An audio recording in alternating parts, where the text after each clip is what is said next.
Hello and welcome to Raj Malhotra's IAS, continuing our Smart Crash Course series under the topic of polity. Today we will be covering these topics: Comptroller and Auditor General, that is CAG, National Commission for Scheduled Caste, National Commission for Scheduled Tribe, NCBC, national commission for backward classes, NHRC and SHRC, attorney and advocate general. देखो ऐसे तो यार बहुत सारी आपकी constitution और non constitutional bodies हैं, जैसे कि हम इलेक्शन कमीशन ऑफ इंडिया जो है वो हम नेक्स्ट टॉपिक में या नेक्स्ट लेक्चर में कवर करेंगे। इसके अलावा जो आपकी कमीशंस हैं या फिर आपकी जो कॉन्स्टिट्यूशन नॉन कॉन्स्टिट्यूशनल बॉडीज हैं, I will recommend that you go through them once. हम वही कवर करेंगे जैसे कि हमने स्टार्टिंग में बात करी थी, that our entire idea to start this series was to start or orient this towards the current and the static portion. So those commissions and those bodies which were in news in the last year, due to any reason, we have covered only those topics, right? So in this lecture we will be covering these 6 particular organizations. So right away starting with the first, that is CAG, Comptroller and Auditor General. तो जो provisions हैं CAG के, these are given under article 148 to 151 of the constitution. Now one thing you have to remember that CAG is a very important organization which India has adopted from Britain. ठीक है, British से हमने या Britain से हमने इसको adopt किया है कैग को, कंट्रोलर और ऑडिटर जनरल को। अब होता क्या है, before going into the provisions that are mentioned in the Indian constitution, one thing you have to understand is that in India CAG is primarily or CAG primarily functions as an auditor. ठीक है, whereas in Britain CAG functions as controller as well as auditor. ठीक है, अब इन दोनों में क्या होता है, we will return back to this particular thing again.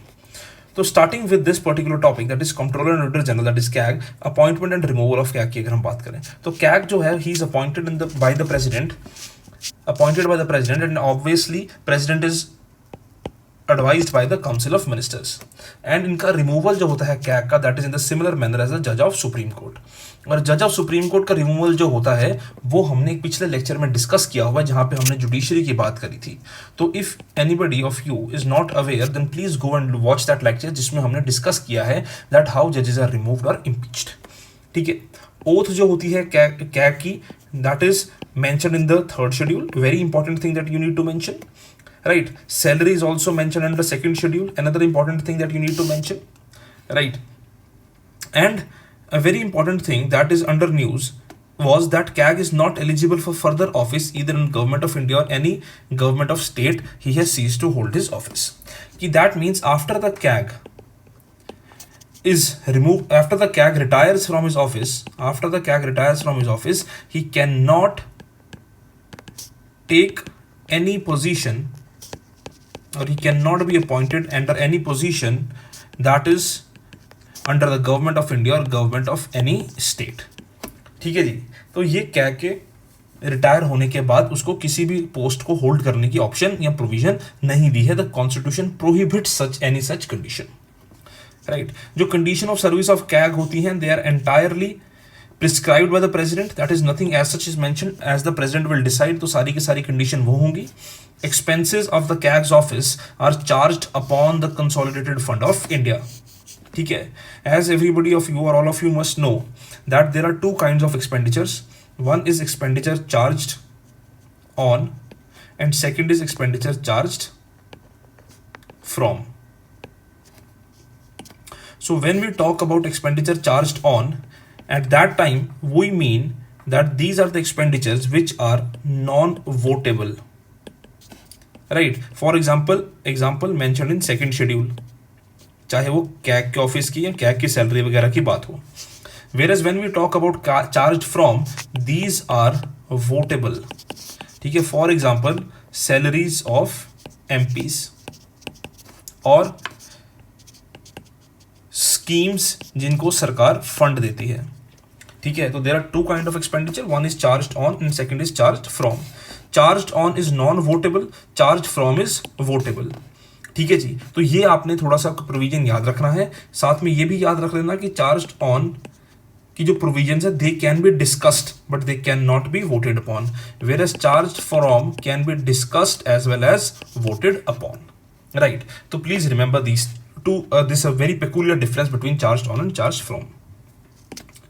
तो continue with this that CAG जो है वो यूनियन और स्टेट्स दोनों के अकाउंट्स को ऑडिट करता है, और जो स्टेट्स की ऑडिट रिपोर्ट होती है वो कैग देता है गवर्नर को, और जो यूनियन की ऑडिट रिपोर्ट होती है वो कैग देता है प्रेसिडेंट को. After he submits the report to the president, then the president further gives the report to the parliament और lays down the report to the parliament. Right, तो these are the provisions with regard to the CAG. अब जो यहां पे हमने बात करी थी, जो हम यहाँ पे बात कर रहे थे ब्रिटिश और इंडियन कैग के पावर की, तो उसको हम थोड़ा सा आगे कंटिन्यू करते हैं. जो मैंने कहा था कि हम बाद में दोबारा वापस आएंगे, उसको कंटिन्यू करते हुए कि अब इंडिया में क्या है. You need to remember this that in India CAG is only the auditor. That means CAG checks the expenditure. ठीक है, जो ऑडिटर का काम होता है ना, जो ऑडिटर का काम होता है कैग वो करता है, that he checks the expenditure. Whereas in Britain no penny can be withdrawn without permission of CAG. ठीक है, that is the difference between Indian CAG and British CAG. कि in India CAG is only और works only as an auditor, whereas in Britain the CAG works as a controller as well as auditor. Right, तो this is the primary difference between Indian CAG and British CAG. ठीक है जी. तो moving on to next, that is national commission for schedule caste. So this National Commission for Scheduled Caste functions under Ministry of Social Justice and Empowerment. ठीक है, it is a constitutional body under Article 338 of the Constitution. ठीक है, अब इसका जो सबसे important काम होता है national commission for schedule caste का, that it works as a organization which safeguards the interests of the scheduled castes. ठीक है, which safeguards the interests of the scheduled caste. सबसे इंपॉर्टेंट काम इस ऑर्गेनाइजेशन का यही होता है. ठीक है, अब जब यहाँ पे हमने लिखा है ना सेपरेट ऑर्गेनाइजेशन 2004, तो पहले क्या था कि there was an organization national commission for schedule caste which used to undertake the powers और which used to take the responsibility of schedule caste, schedule tribe, OBCs and Anglo Indians. ठीक है, पहले ये इसको भी इन सबको कैटर करती थी, पर 2004 में एक अमेंडमेंट एक्ट पास हुआ जिसने शेड्यूल ट्राइब को अलग कर दिया, जब हम अभी आगे ही प्रोविजन पढ़ेंगे. 2018 में OBCs के लिए भी NCBC national commission for backward caste बना दी. बस अब जो ये national commission for schedule caste है, at present this national commission for schedule caste undertakes the responsibility of schedule castes and Anglo Indians. Right, तो जो national commission for schedule caste है, national commission for schedule caste, this basically consists of a chairperson, a vice chairperson and 3 other members appointed by the president and term of office is 3 years. ठीक है जी. Functions देख लियो इसके. Functions जो है investigate and monitor all matters relating to SCs, जो हमने भी बात करी थी पीछे, बताया कि शेड्यूल कास्ट के लेके जितनी भी प्रॉब्लम्स होती हैं या किसी भी तरह की एक्सप्लॉयटेशन होती है या कोई उनको तंग करता है या किसी तरह का उन पर लॉ बनता है, तो everything has to be under the condition और has to be passed by national commission for schedule caste. ठीक है, दूसरा एक बड़ा ही इंपॉर्टेंट इसका इशू क्या है, ये बड़ा ही इंपॉर्टेंट फंक्शन क्या है कि चाहे सेंट्रल गवर्नमेंट है चाहे स्टेट गवर्नमेंट्स हैं, अगर उन्होंने SCs के लेके कोई भी प्रोसीजर बनाना है या कोई भी पॉलिसी बनानी है, then it is mandatory that they have to discuss it with national commission for schedule caste. Right, कि national commission for schedule caste से एडवाइस लेना उनके लिए बाध्य है, या they are bound to discuss the matter with national commission for schedule caste if they have to make any kind of law with regard to the schedule caste community. ठीक है जी. उसके बाद जो भी प्रोविजंस होती हैं, जो भी कार्य ये करते हैं, काम ये करते हैं, तो इनकी सालाना या annual report they have to submit to the president. That annual report the president places in front of the parliament or before the parliament. One very important thing you have to understand that whatever suggestions they give, they are mere recommendations. That means nothing is binding. So entirely it is a kind of a recommendatory body. ठीक है. Powers vested in the commission, very important, you need to understand and learn that commission is vested with the power to regulate its own procedure, कि जिस तरह वो काम करेंगे वो खुद डिसाइड कर सकते हैं. अगर सॉरी, अगर किसी के खिलाफ कोई केस हुआ है national commission of schedule caste में, बात गई है जैसे फॉर एग्जांपल किसी ने prevention of atrocities SC/ST act का वायोलेशन किया है and the matter has reached National Commission for Scheduled Caste, then they have the power to summon and enforce the attendance. That means they can work as a civil court. यहाँ पे हमने आगे लिखा भी हुआ है that they can work as a civil court. ठीक है, उसको ओथ शपथ ग्रहण करा के ये भी पूछ सकते हैं कि डॉक्यूमेंट लेके आओ कि क्या सही है क्या गलत है। ठीक है, receiving affidavit and evidences on public record, summons की जो हम बात कर रहे हैं, सिविल कोर्ट की पावर की बात कर रहे हैं। ठीक है, और यही जो हमने ऊपर ये लास्ट की जो दो बातें हैं ये हम पहले डिस्कस कर चुके हैं, जहां पे हमने क्या बात करी है कि all policy related matters affecting the एससीज, central and state government, they have to discuss with the national commission of schedule caste, और दूसरी ये एंग्लो इंडियन कम्युनिटी वाली बात जो हमने पहले ही स्टार्टिंग में करी है। ठीक है जी, तो ये आपका है national commission for schedule cast. Next is National Commission for Scheduled Tribe. National Commission for Scheduled Tribe again formed under Article 338A of the Constitution. ठीक है, पहले एसटीज की पावर जो थी वो भी national commission for schedule cast के पास थी। तो जैसे हमने पहले डिस्कस किया, पहले बताया मैंने आपको कि इसके बाद 89th अमेंडमेंट एक्ट, याद रखना ये 89th अमेंडमेंट एक्ट के बाद ये जो थी ये अब national commission for schedule caste बन गया and 338A was added as और अंडर 89th अमेंडमेंट एक्ट। इसकी जो कॉम्पोजिशन होती है again same, chairperson, vice chairperson and 3 full time members including 1 lady member. ठीक है, टर्म इज अगेन 3 years। उसकी भी national commission for schedule caste, schedule tribe दोनों के मेंबर्स की टर्म 3 years होती है, जैसे कि हमने पहले भी डिस्कस किया। फंक्शंस इसका भी उसी तरह है, they almost have the similar functions. अब ओनली डिफरेंस इज कि जहां वहां पे शेड्यूल कास्ट की बात कर रहे थे, यहां पे हम शेड्यूल ट्राइब की बात करेंगे। ठीक है, कि investigate, monitor all matters relating to schedule tribes, पीछे हम बात कर रहे थे शेड्यूल कास्ट की। Specific complaints with regards to schedule tribe, पीछे हम बात कर रहे थे शेड्यूल कास्ट की। Participate in planning process of development of schedule tribe, चाहे यूनियन और स्टेट ने किसी ने भी कोई पॉलिसी बनानी है with regard to schedule tribe, तो they have to go and check with the national commission for schedule tribe. President कोई एनुअल रिपोर्ट सबमिट करेंगे, प्रेसिडेंट वो कहां ले डाउन करेंगे, पार्लियामेंट में। Again it is a recommendatory body, recommendation है, accept करना ना एक्सेप्ट करना वो सरकार की मर्जी है। ठीक है, उसके अलावा भी कोई भी पावर जो है या रिस्पॉन्सिबिलिटी है वो राष्ट्रपति इनको सौंप सकते हैं। ठीक है, अब उसके अलावा जो हमने पीछे शेड्यूल कमीशन NC/SC में बात करी, वही पावर्स NC/ST के पास भी है। वो पावर्स क्या हैं कि they can function as a civil court, कि इफ एनी केस इज और any violation to the protection given under SC और given to STs is done, then national commission of schedule tribe comes into act.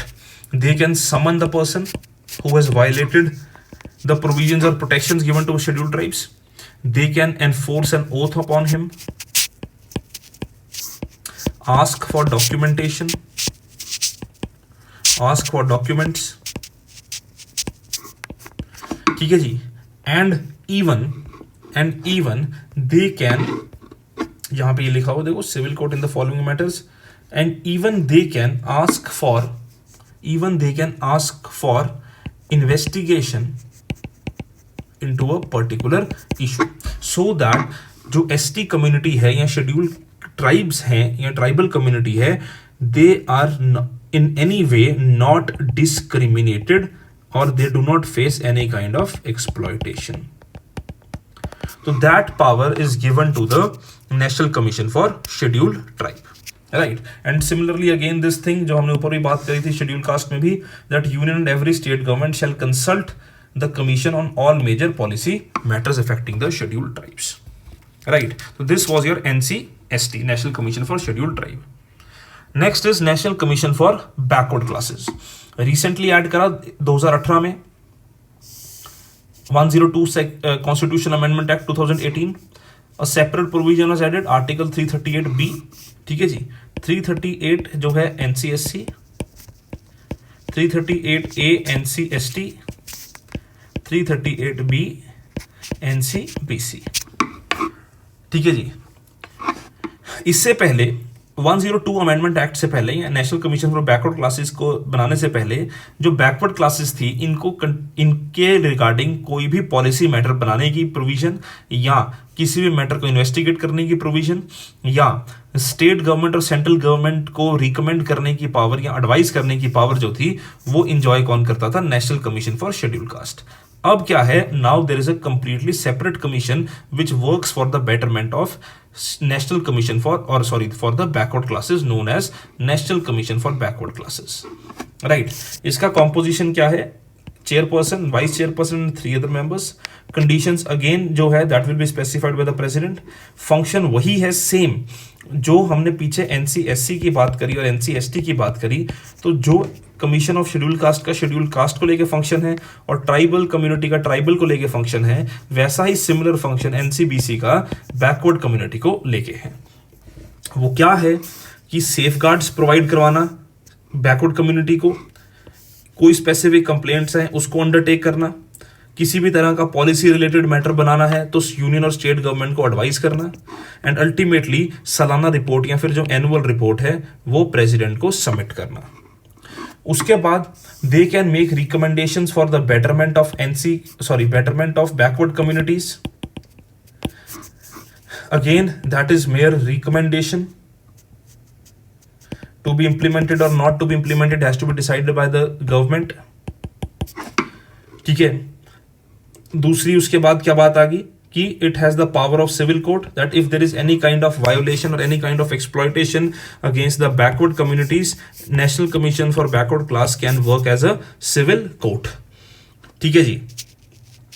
तो this is with regard to National Commission for Backward Classes. Another very important thing is Article 342A, ठीक है। इसमें क्या है? That president after consultation with governor of each state and UT to notify your state backward community schedule backward communities for every state और UT, ठीक है। Central list of backward communities, parliament can by law include और exclude the central list.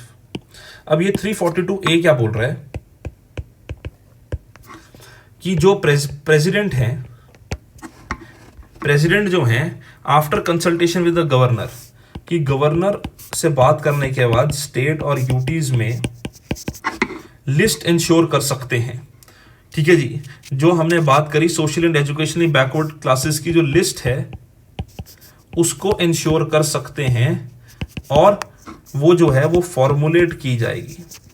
अब आपने बात क्या ध्यान रखनी है? दैट वेदर अ कम्युनिटी और weather a class is included in this particular list is advised by National Commission for Backward Class, ठीक है।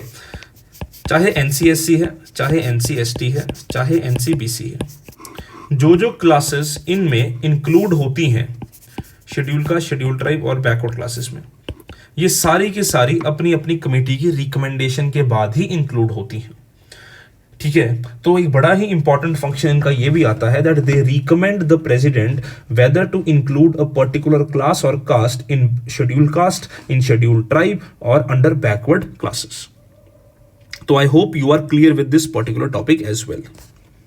Moving to NHRC and SHRC। तो NHRC और SHRC में मैंने सिर्फ यहां पे वही डिस्कस किया है जो 2019 में अमेंडमेंट करी गई थी। 2019 में 1993 का एक्ट जो है वो अमेंड करा गया और उस एक्ट में जो चेंजेस लाए गए तो I have discussed those changes over here. तो कॉम्पोजिशन ऑफ NHRC में एक बड़ा इंपॉर्टेंट चेंज लाया गया। पहले क्या होता था कि जो रिटायर्ड जज ऑफ सुप्रीम कोर्ट थे he was to be the chairman of NHRC, original act में 1993, दिस इज 2019, ठीक है। 1993 के एक्ट में क्या कह दिया उन्होंने कि जो सुप्रीम कोर्ट का चीफ जस्टिस होंगे, retired chief justice of India होंगे, he will be the chairman of national commission for human rights. अब जो 2019 में अमेंडमेंट करी इसमें से इन्होंने ये प्रोविजन उड़ा दिया, अब कोई भी जज जो है सुप्रीम कोर्ट का, be it the chief justice of India और एनी अदर जज of supreme court, they can become the chairman of NHRC, ठीक है। दूसरे कौन होते हैं? 2 persons having knowledge of human rights 1993 में, यहां पे इन्होंने कह दिया 3 members and 1 that is women, ठीक है, very important change was done to make it gender neutral और to make women more representative. They added women as a member of और made it mandatory that women will be the member of NHRC. उसके अलावा chairperson of various commissions, that is schedule caste, schedule tribe, for national commission for women, they were the members of the NHRC under 1993 act. यहां पे इन्होंने और members include कर दिए कि schedule caste वाले होंगे, शेड्यूल कास्ट के मेंबर जो हैं वो होंगे, शेड्यूल ट्राइब के मेंबर होंगे, इसके अलावा नेशनल कमीशन फॉर बैकवर्ड के मेंबर होंगे, protection of child right committee जो है उसके मेंबर होंगे, and even the chief commissioner for person with disabilities. तो एक बहुत ही होलिस्टिक इन्होंने जो कमेटी थी या कॉम्पोजिशन थी वो बना दी. तो this was very well appreciated by the people that the major और many other members were included under the composition of NHRC. Second change was done, that was under SHRC, that is state human right commission. यहां पे पहले क्या होता था, 1993 के act के अनुसार that only retired chief justice of high court was the chairperson. Now any judge of the high court can be made as chairperson. Term of office change कर दिया गया, पहले 5 साल का टर्म ऑफ ऑफिस होता था, नाउ इट इज 3 years और 70 which ever is earlier. वहां पे क्या होता था 5 years और 70 विच एवर इज अर्लियर, यहां पे शॉर्ट कर दिया उसको, 3 साल कर दिया. ठीक है, अब एक बड़ी इंपॉर्टेंट पावर जो थी सेक्रेटरी जनरल की वो चेंज करी. यहां पे क्या था 1993 में, secretary general of NHRC and secretary general of SHRC to exercise powers as may be delegated to them. यहां पे उन्होंने क्या कर दिया कि यहां पे इन्होंने सेक्रेटरी जनरल की पावर एक्सपेंड कर दी. उन्होंने क्या कह दिया कि जो भी पावर, सारी पावर जो है वो सेक्रेटरी जनरल ही इंजॉय करेगा एक्सेप्ट जुडिशियल फंक्शंस. ठीक है, एक्सेप्ट जुडिशियल फंक्शन, जो मैक्सिमम पावर्स होंगी they will be enjoyed by the secretary general subject to the respective chairperson control. ठीक है, कि ऑब्वियस सी बात है चेयरपर्सन जो है वो हेड तो होंगे, चेयरपर्सन कंट्रोल करेंगे, उसके अलावा जो जुडिशियल फंक्शंस होंगे उनको छोड़ के बाकी सारी जो पावर्स हैं दे विल बी हैंडल्ड और checked by the secretary general. Right, and whether very important other thing was added was with regard to the union territories. यहां पे क्या कह दिया गया कि सेंट्रल गवर्नमेंट में confer on SHRC state human right commission to function being discharge by the UTs, की जो साथ वाली यूटीज हैं, एडजॉइनिंग यूटीज हैं, उनमें अगर चेक करना है या उसमें कमीशन लानी है तो स्टेट ह्यूमन राइट कमीशन को पावर दी जा सकती है. और when it comes to Delhi, national human right commission will handle those responsibilities. तो these were the provisions that were added under NHRC amendment act 2019. Right, so the next topic is attorney general and advocate general. Now, Attorney General is under Article 76 of the Constitution. Attorney General is under Article 76 of the Constitution and Advocate General is under Article 165 of the Constitution. Attorney General is the highest law officer of India. Advocate General is the highest law officer of the state. ठीक है, जो होते हैं ना सरकारी वकील कि जो सरकार को रिप्रेजेंट करते हैं केसेस में, वो अटॉर्नी जनरल होते हैं. ठीक है, जैसे यूनियन गवर्नमेंट को जो रिप्रेजेंट करते हैं सुप्रीम कोर्ट वगैरह में, जब भी यूनियन गवर्नमेंट की बात आती है तो they are maximum many of the times union government is represented by the attorney general. ठीक है, attorney general is appointed by the president. अब मैं यहाँ पे आपको अटॉर्नी जनरल एक्सप्लेन करूंगा, साथ साथ आप एडवोकेट जनरल भी देखते रहना. ठीक है, क्योंकि पॉइंट ऑफ डिफरेंस सेम एक तरह से बड़ा ही छोटा सा है. ठीक है, कि अटॉर्नी जनरल इंडिया के हाईएस्ट लॉ ऑफिसर है और ये स्टेट के हाईएस्ट लॉ ऑफिसर हैं. तो अटॉर्नी जनरल को अगर प्रेसिडेंट अपॉइंट करेंगे, क्योंकि वो यूनियन को रिप्रेजेंट कर रहे हैं, तो ऑब्वियस सी बात है स्टेट को में कौन अपॉइंट करेंगे, गवर्नर. अटॉर्नी जनरल जो है सुप्रीम कोर्ट की जज की क्वालिफिकेशन के बराबर होना चाहिए. तो ये सुप्रीम कोर्ट के जज की क्वालिफिकेशन है that he needs to be a जज for in high court for 5 years और 10 years एज एन एडवोकेट और an eminent jurist in the opinion of president. और अगर एडवोकेट जनरल है तो उसके लिए क्वालिफिकेशन क्या है, that he needs to be जज 10 years एज जुडिशियल ऑफिस और 10 years as advocate in high court. ठीक है, तो ये बन सकते हैं एडवोकेट जनरल. टर्म इनकी कोई फिक्स नहीं होती है. Term of attorney general and term of advocate general is not fixed.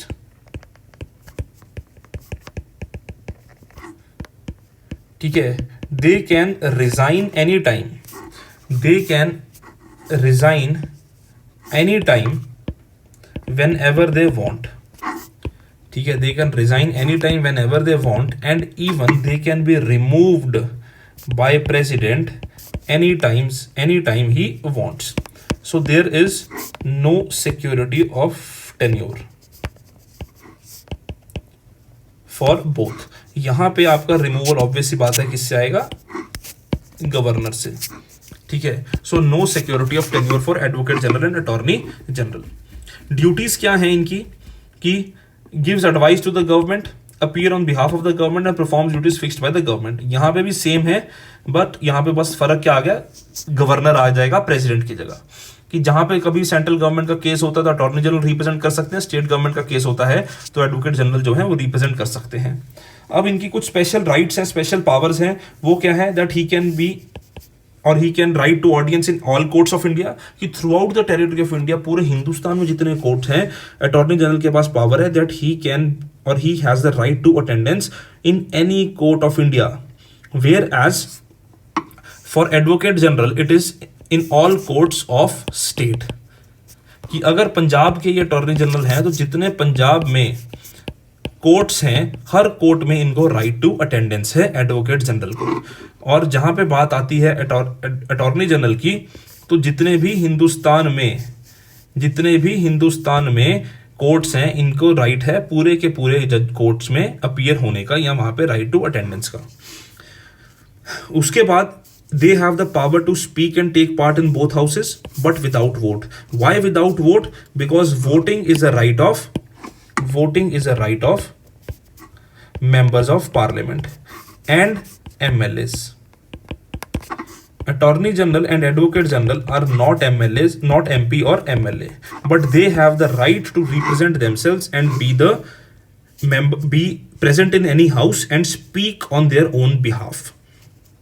ठीक है जी। Right to part of parliament committee, right to part of legislative committee, enjoys privilege and immunities of MP, enjoys privilege and immunities of MLA. ठीक है, this is the point of difference. A very important thing that has to be understood is that both attorney general and advocate general,